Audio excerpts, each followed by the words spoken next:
I'd just like to log in and make a short gratitude video.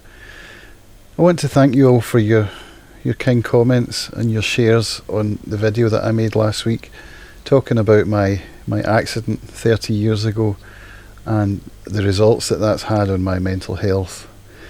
It means so much to have had such great responses. I know that many of you out there are suffering from some mental health issues, perhaps some addiction issues, and some of you have commented that to me, that you found the video I made to be very helpful and quite inspirational. So that wasn't my intention. My intention was simply to reflect for myself about 30 years of having lived through that, because I've never really analysed it before. I do go to Alcoholics Anonymous, and that involves a lot of analysis, okay? Big part of that is making a list of all the people that you've harmed and of your character defects, and of trying to hand over to your higher power to help you out with all of these issues. So I have looked at myself quite in depth, and I've had a lot of conversations with other recovering addicts about that, and so I do have a good level of self-awareness. What's bizarre to me is that I never really analysed the effects of that accident 30 years ago, and I don't know why. It's really strange to me. There's a good friend of mine, Arjun, that I was at university with.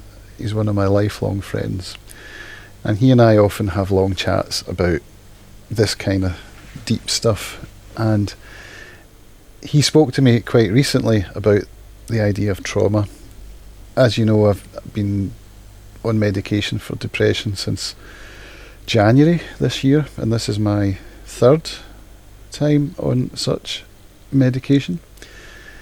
And when I told Arjun about that, he struck up a conversation with me about trauma. And he's looked at this a lot. He's given me a great book, actually, whose title I forget. It's over there on the shelf. I really should have thought about that and brought it out.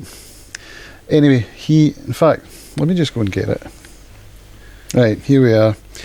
It's called I'm Okay, You're Okay by Thomas Harris. Focus. There you go. Now, I've not read this book, but Arjun recommended it to me very highly, and so I will read it at some point. He talked about trauma, and the funny thing was, even that didn't make me think, oh yeah, I've got some trauma. I wonder if that could be what it's all about. That never even entered my head, the whole accident thing. It wasn't until quite recently, when I was out walking the dogs, that a sort of light bulb went off. And so I'm not sure what to do with it. You know, now I've got this idea in my head that perhaps that incident did lead to some of the mental health issues that I suffer from, and the addiction. I don't know. I think there's a very good chance that it's certainly a big contributing factor. It may not be the only one, and I need to be aware of that. But I'm pretty sure it's the biggest contributing factor, and so it's something that I can look at now that I'm aware of it, and see where it takes me. So I won't do a long one today. I'll just keep it short, just to thank you all again for your really kind words and your support. It means a lot, and I think I might do some more of these as I go. If it's something you think you would like and you think it could help you, then I'm more than happy to sit in front of the camera and talk into it if it helps anyone. So yeah, let me know. If you want to strike up a conversation in private, I'd be more than happy to talk to you and, you know, share my experience, strength and hope. Alright, thanks folks. Bye for now.